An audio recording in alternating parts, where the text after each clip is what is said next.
আজকে সকালে একটা বার্তা হয়েছে, নিউজ দেখলাম আরটিভিতে। কথা হচ্ছে বাংলাদেশ 92% মুসলিমের দেশ, স্বাধীন দেশ, এদেশের সরকার নির্বাচিত সরকার। 12 তারিখে এই দেশে সরকার নির্বাচিত হয়েছে সুষ্ঠু নির্বাচনের মাধ্যমে এদেশে সরকার। তাহলে সুষ্ঠু আইন প্রয়োগের মাধ্যমে কেন ফাঁসি দেওয়া কার্যকর হবে না? কেন বিএনপির পক্ষ থেকে একটা লোক এখানে আসলো না?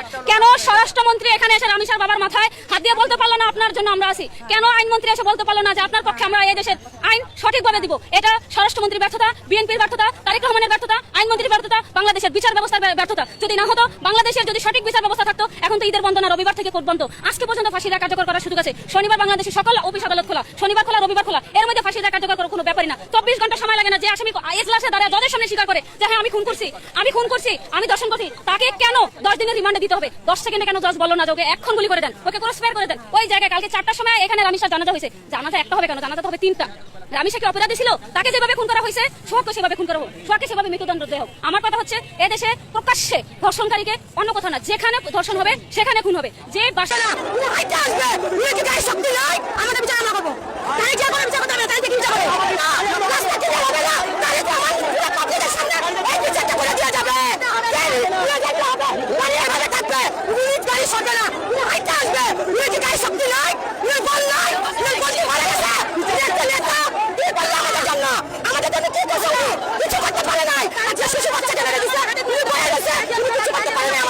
আমাদের যিনি স্বরাষ্ট্রমন্ত্রী আছেন ওনার মুখে জাস্ট থু, ওনাকে দেখলেই তো আমার মনে হয় যে নেশাখোর একটা, নিজেই মনে হয় একজন ধর্ষক। আদারওয়াইজ কিভাবে বলে বিচার কার্যক্রম যদি আমরা এখনো মধ্যযুগে নাই, মানুষ যেটা চাচ্ছে সেটা যদি করতে যায়, যদি এই লোকের উপরে অবিচার হয়ে যায়, মানে একজন ধর্ষক নিজের মুখে স্বীকার করছে এবং জনসম্মুখে, যেটা সবাই জানে, প্রমাণ, হাজারটা প্রমাণ থাকা সত্ত্বেও কিভাবে এই কথা বলে?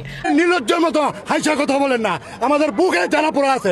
থেকে যদি কেউ এই সব ব্যাপার নিয়ে ফাজলামো করে, হাসি তামাশা করে, আমরা কিন্তু দেখে নিব, আমরা জনগণ আমরা দেখে নিব। আমরা চাই কল্লার বদলে কল্লা। এই রামিসাকে যেইভাবে হত্যা করা হয়েছে, কাউকে আমি বিশ্বাস করি না। আমি আমার মেয়েকে আমার কলিজার ভিতরে রাখবো। যদি এখানে শাস্তি না হয়, আমরা মেয়ে বাচ্চাদেরকে ঘর থেকে বের করবো না, ওরা আমাদের ঘরেই থাকবে। আপনারা আপনাদের সরকার যেমন চায় তা করেন, মেয়ে বাচ্চাগুলো আমাদের কলিজার ভিতরেই থাকবে। এছাড়া ওদেরকে বাঁচানো যাবে না। এছাড়া আপনারা সবাই ওদেরকে মেরে ফেলবেন, সবাই মেরে ফেলবেন, সবাই মেরে ফেলবেন। আসসালামু আলাইকুম দর্শক, নতুন একটা নিউজে সবাইকে স্বাগতম। দর্শক, আজকের ভিডিওটি কতটুকু গুরুত্বপূর্ণ এবং আকর্ষণীয় হতে চলেছে সেটা হয়তো ভিডিওর শুরুতে দেখেই অলরেডি আপনারা বুঝতে পেরেছেন। দর্শক, টান টান উত্তেজনা আজকের ভিডিওটি সবার সম্পূর্ণ দেখতে হবে, মনোযোগ সহকারে শুনতে হবে। তাহলে আমি মনে করি আপনারা রাজনৈতিক অঙ্গন নিয়ে এবং দেশ বিদেশের, আমাদের দেশ, পাশের দেশের অনেক কিছুই আজকের এই ভিডিওর মাধ্যমে জানতে পারবেন। কথা আবার আমরা সরাসরি মূল নিউজে চলে যাব। তার আগে বলবো, যারা এখন পর্যন্ত আমাদের এই চ্যানেলটি সাবস্ক্রাইব করেন নাই, প্রতিনিয়ত এই ধরনের আপডেট, গরম গরম খবর পেতে আমাদের এই চ্যানেলটি সাবস্ক্রাইব করে আমাদের সাথে থাকবেন। আর যারা সাবস্ক্রাইব করেছেন তাদের ধন্যবাদ। চলুন একটা লাইক দিয়ে মূল নিউজে চলে যাই। চাঁপাইনবাবগঞ্জ সীমান্ত রাতের নিকশ কালো অন্ধকার চিরে জলপথ আর সড়ক পথে ধেয়ে আসছে এক অভাবনীয় স্রোত। কোনো চোরাকার বাড়ির গোপন মিশন নয়, বরং হাজার হাজার গবাদি পশুর এক বিশাল বহর রীতিমতো স্রোতের মতো প্রবেশ করছে বাংলাদেশে। পশ্চিমবঙ্গের মালদহ আর মুর্শিদাবাদ, চাঁপাইনবাবগঞ্জের পশ্চিম ও দক্ষিণ পূর্ব সীমানা ঘেঁষা এই দুই জেলা থেকে দলে দলে গরু নিয়ে সীমান্তের দিকে ছুটছেন ওপারের হিন্দু খামারি আর ফারিয়ারা। দাম শুনলে যে কারো চোখ কপালে উঠতে বাধ্য।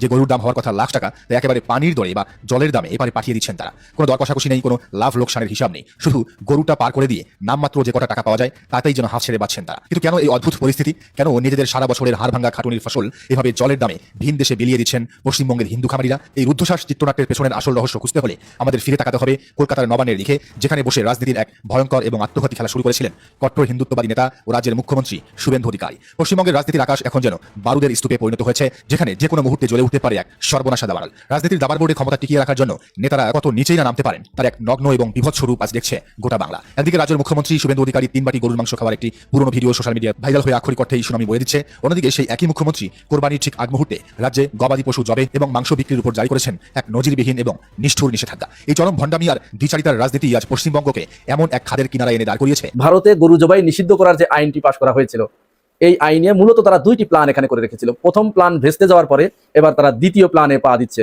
এখন প্ল্যান এ কি ছিল আর প্ল্যান বি কি ছিল, এটা একটু বোঝা দরকার। আসেন আমরা এটা একটু বোঝার চেষ্টা করি। এখানে খুব ইন্টারেস্টিং বিষয়, তাদের প্ল্যান এ ছিল যে সেখানে মুসলমানদের গরু কুরবানি করতে দেবে না। এখানে কিন্তু কোনো ধর্মীয় বিষয় জড়িত ছিল না। পরিষ্কার করে শোনেন, ভারতে যে গরু কুরবানি নিষিদ্ধ করা হয়েছে বা গরু জবাই নিষিদ্ধ করা হয়েছে, এটা কোনো ধর্মীয় ব্যাপার নয়। এটা স্রেফ একটা লোক দেখানো ধর্মকে এখানে ব্যবহার করা হয়েছে। ভারতে কি গরু জবাই করা হয় না? শুভেন্দু অধিকারী কি গরুর মাংস খায় না? অবশ্যই খায়। এই শুভেন্দু আমার সামনে কুরবানির দিনে 1 বাটি না 2 বাটি না 3 বাটি গরুর গোশত খেয়েছে। 3 বাটি। কোথায় খেয়েছে? পশ্চিম মেদিনীপুরে শাহাবুদ্দিনের বাড়িতে। শুধু তাই নয়, আপনারা পিলে চমকে যাবার মতো একটি তথ্য আপনাদেরকে দিচ্ছি। ভারত বর্তমানে পৃথিবীর 4র্থ বৃহত্তম গরুর মাংস রপ্তানিকারক দেশ। আশ্চর্য হচ্ছেন? কোনো তথ্য বলছে যে 4র্থ নয়, তারা 2য় বৃহত্তম দেশ যারা বিদেশে গরুর মাংস রপ্তানি করে। প্রথম কাতারে রয়েছে ব্রাজিল, ব্রাজিলের পরে অনেকেই বলছে মার্কিন যুক্তরাষ্ট্র, অস্ট্রেলিয়া, এরপরেই ভারতের অবস্থান। কিন্তু ডেটা কি বলছে? গত 2023 এবং 24 সেশনে ভারত কত কেজি, কত লাখ টন গরুর মাংস রপ্তানি করেছে? 4 কোটি 20 লক্ষ টন গরুর মাংস তারা রপ্তানি করেছে, এবং প্রতি বছর এভারেজ তারা এই গো মাংস বাইরে রপ্তানি করে 42,000 কোটি টাকা তারা বৈদেশিক মুদ্রা অর্জন করে। চিন্তা করতে পেরেছেন? তাহলে গরু কি সেখানে জবাই হয় না? সেখানে কিন্তু গরু তো আস্তা গরু তো পাঠানো হয় না, গরু জবাই করে সেই গরুর মাংসগুলো প্যাকেটজাত করে তারপরে পাঠানো হয়। তাহলে গরু জবাই সেখানে নিষিদ্ধ হলো কি করে? নিষিদ্ধ নয়। ওই যে বললাম, এটা মূলত ভারত তার প্রথম প্ল্যান ছিল যে মুসলমানদের গরু কুরবানি করতে না দিয়ে এই গরুগুলোকে একটু বড় করতে দিয়ে। অর্থাৎ আপনারা খেয়াল করবেন কিন্তু যে সেখানে যে আইনটি করা হয়েছে, আইনে বলা হয়েছে যে গরু জবাই করতে হলে যথাযথ কর্তৃপক্ষের অনুমতি নিতে হবে এবং গরুর বার্থ সার্টিফিকেট অনুযায়ী 14 বছর সেই গরু লালন পালন করতে হবে। বুঝতে পেরেছেন? 14 বছর, মানে একদিকে যেন 2-3 বছরের গরু কেউ জবাই করে কুরবানি করতে না পারে, পাড়ার কসাইয়ের দোকানদাররা যেন গরু জবাই করতে না পারে, যেখানে সেখানে গরু যাতে জবাই না হয়, তারা এই পুরা গরুটা এই যে শর্ত দিয়ে, কঠিন থেকে কঠিনতর শর্ত দিয়ে গরু বড় করবে, বড় করে বড় বড় বিগ বিজনেসম্যানদের কাছে এই গরু বিক্রি করতে সেখানকার খামারিদেরকে তারা বাধ্য করেছে এই আইনের মাধ্যমে। অর্থাৎ খামারিরা আর মুসলমানদের কাছে বা খুচরা পর্যায়ে তারা গরু বিক্রি করবে না। তারা একটা গরু কিন্তু প্রচন্ড এক্সপেন্সিভ গরু পালা, তো এরকম খরচ করে করে 14 বছর কে খরচ করবে? প্রতি বছর একটা গরুর পিছনে কত খরচ হয় এটা গরু যে পালে সেই বুঝতে পারে। তো এরকম পালতে পালতে ধার দিনা করে আপনি পালবেন, পালার পরে এই গরুটা আপনি বড় বিগ বিজনেসম্যান যারা এই যে গোমাংস রপ্তানি করে তাদের কাছে আপনি বিক্রি করবেন কম দামে, তুলনামূলক কম দামে। একটা গরু কুরবানির ঈদে যে দামে বিক্রি হয়, ওই বিগ বিগ বিজনেসম্যানদের কাছে গেলে আপনার সেই দাম আপনি পাবেন না। 14 বছর ধরে রাখলে তো ওটা পাবেনই না। তাহলে একদিকে তাদের কৃষকদেরকে, খামারিদেরকে ক্ষতিগ্রস্ত করে তারা এই যে রাষ্ট্র এখানে ফুলে ফেপে বড় হবার জন্য এবং মূলত আন্তর্জাতিক বাজারটা ধরার জন্য, অর্থাৎ তার এখন উদ্দেশ্য সে এখন প্রথম হবে, ব্রাজিলকে টপকে প্রথম পর্যায়ে সে চলে যাবে, এই তার প্ল্যান এ ছিল। তাহলে আইন করে দিলে গরু আর বিক্রি হবে না। সেখানের হিন্দু খামারিরা তারা ধর্মের, যেহেতু এখানে ধর্মকে সামনে আনা হয়েছে, ধর্মকে ব্যবহার করা হচ্ছে, ধর্মকে মানুষের সামনে বল হিসেবে, গুটি হিসেবে দেওয়া হয়েছে হিন্দুদের সামনে, ভেবেছিল যে তাহলে হিন্দুরা স্বাভাবিকভাবেই এটা গিলবে। কিন্তু যার পেটে ক্ষুধা সে ধর্মের কাহিনী কতক্ষণ শুনবে? তাহলে তার এই প্ল্যান এটা ভেস্তে গেছে। সেখানে যখনই এই নিয়মটা করা হয়েছে, মুসলমানেরা আর গরু কিনতে যায় নাই। গরু কিনতে না যাওয়ার কারণে হিন্দুরা বিক্ষোভ শুরু করেছে, তাদের মাথায় হাত উঠেছে, কান্নাকাটি করছে, অনেকেই আত্মহত্যা করে ফেলেছে ইতিমধ্যে গরু বিক্রি করতে না পেরে। কারণ এই গরু খুচরা এবং বিভিন্ন মহাজনদের কাছ থেকে, লোক নিকারী প্রতিষ্ঠানদের কাছ থেকে, ছোট বড় বিভিন্ন মাঝারি বিভিন্ন ধরনের লোন নিয়েছে, লোন নিয়ে গরুর খাবারগুলো কিনেছে। কুরবানির ঈদে গরু বিক্রি হবে, সেই বিক্রির টাকা দিয়ে ঋণ পরিশোধ করবে, আর বাকি লাভের টাকা দিয়ে আবার কিছু গরু কিনবে এবং বাকি সংসার চালাবে। এটা ছিল এখানকার মানুষের নিত্য নৈমিত্তিকর ঘটনা, প্রতিদিন। এইটা বছরের পর বছর ধরে এটা চলে আসছে।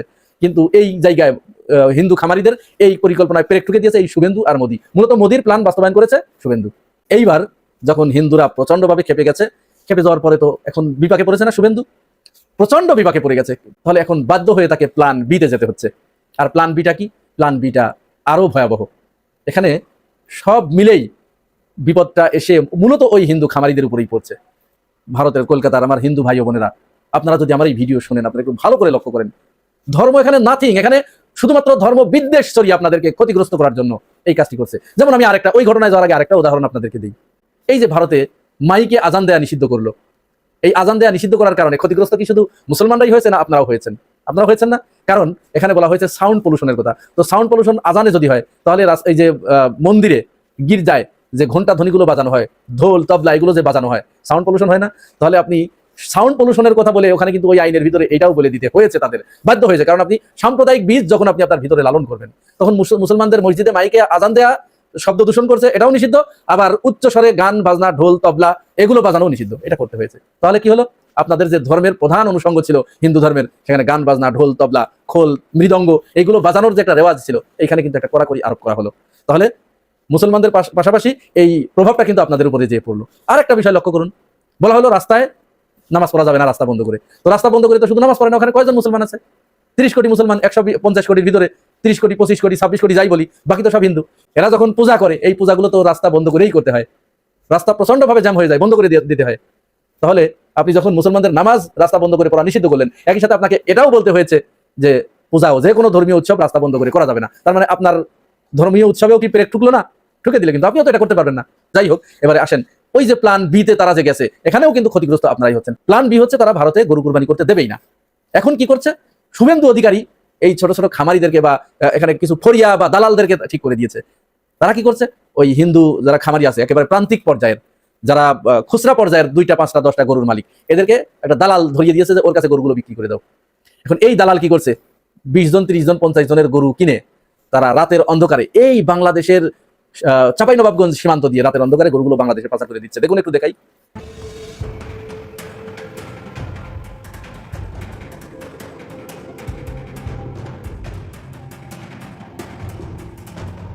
বুঝতে পেরেছেন তার প্ল্যান বিটা এটা, যে সেখানে হিন্দুরা, তাদের এটা জানা ছিল যে যখন এটা নিষিদ্ধ করা হবে তাহলে মুসলমানরা গরু কিনবে না। গরু না কিনলে এখানে তো গরুর ব্যবসা মূলত হিন্দুরাই করে, বেশি গরু পালে হিন্দুরা, তাহলে তারা বিক্ষুব্ধ হবে, তারা গরু বিক্রি করতে পারবে না।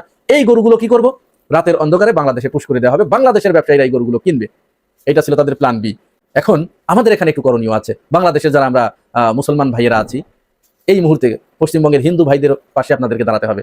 আপনারা এই যে ভারত থেকে যে গরুগুলো রাতের অন্ধকারে চোরাই পথে আসছে, সরকার এটি ঠেকাতে পারছে না, সীমান্ত রক্ষাকারী বাহিনী যারা আছেন তাদেরকে অনুরোধ করবো আপনারা সীমান্ত পুরোপুরি বন্ধ করে দেন, একটা গরু যেন বাংলাদেশে ঢুকতে না পারে। আমরা বাংলাদেশে যে গরুগুলো আছে এগুলো দিয়েই আমাদের কুরবানি চলবে, কোনো সমস্যা নেই। আরো বরং উদ্বৃত্ত আছে, আপনারা সীমান্তটা বন্ধ করে দিন। সরকারের প্রতি আহ্বান থাকবে সীমান্ত বন্ধ করে দিন। আর শেষ পর্যায়ে সীমান্ত রক্ষী বাহিনী এবং সরকার কেউই আমাদের আহ্বানে সাড়া দিল না। এখন আমাদের একটা দায়িত্ব আছে। দায়িত্বটা কি, আমরা যারা এই প্রান্তিক পর্যায়ের মানুষ আছি, যারা গরু কিনবো, খুচরা পর্যায়ে কিনে কুরবানি করবো, আমরা দেখে দেখে ভারতীয় গরুগুলো কিনবো না, একটা গরু কিনবো না। এতে কি হবে, ওই ভারতীয় হিন্দু ভাইদের উপরে যে অত্যাচার চালানো হচ্ছে, যে তাদের বিপদে ফেলানো হয়েছে, এই বিপদ থেকে তারা রক্ষা পাবে। কারণ কি, ওই যে গরুগুলো আসছে এগুলো কিন্তু নামমাত্র, যে গরুগুলো লাখ টাকার উপরে দাম, সেই গরুগুলো 50,000 60,000 70,000 অর্থাৎ যে দাম বলছে সেই দামই তাকে দিয়ে দিচ্ছে। যাদের কিস্তি আছে সামনে, কিস্তি দিতে হবে ঈদের পরেই। সময়ের সেরা রাজনীতি করছে জামাত এবং মুহূর্তেই পুরো জাতিকে জামাতের পক্ষে উজ্জীবিত করছে জামাত। বিএনপির বিরুদ্ধে জনগণকে খেপিয়ে তুলতে পেরেছে জামাত। হ্যাঁ, এটা বিরোধী দলের অন্যতম কাজ।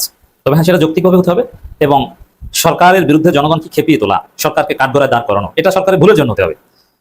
আমরা চাই না যে যেখানে বিএনপি দায়ী নয় বা সরকারের দোষ নাই সেখানেও জামাত বিএনপিকে দোষী সাব্যস্ত করে কাঠগড়ায় দাঁড় করে না। এখানে জামাত অরিজিনালি সরকারের যে দোষ, সরকারের যে ভুল, সেটাকে কাজে লাগিয়ে সরকারকে এমনভাবে নাকানি চুবানি খাওয়াচ্ছে, সরকারের বিরুদ্ধে পুরো জাতিকে এমনভাবে উজ্জীবিত করছে এবং জাগিয়ে তুলছে, বিএনপি টাইট হয়ে যেতে, সোজা হয়ে যেতে বাধ্য হবে। পরিস্থিতি সেদিকে যাচ্ছে। দর্শক, আপনারা জানেন যে এই মুহূর্তে দেশে ভয়াবহ আইন শৃঙ্খলা পরিস্থিতির অবনতি, দেশে কোনো রাজনৈতিক অস্থিরতা নেই।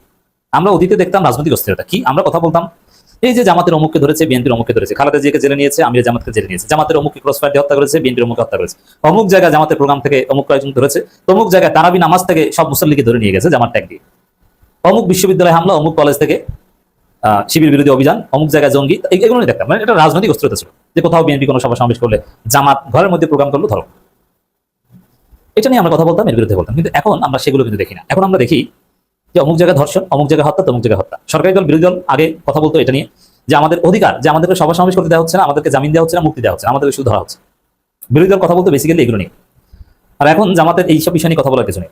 জামাত এখন কথা বলে বিএনপি কেন আইন শৃঙ্খলা পরিস্থিতি নিয়ন্ত্রণ করতে পারছে না, ধর্ষণ নিয়ন্ত্রণে আসছে না, ন্যায় বিচার প্রতিষ্ঠিত হচ্ছে না, এবং বিএনপি ক্ষমতার অপব্যবহার করে চারদিকে নানা অস্থিরতা, চাঁদাবাজি, একটা সামাজিক অস্থিরতা আমরা লক্ষ্য করছি।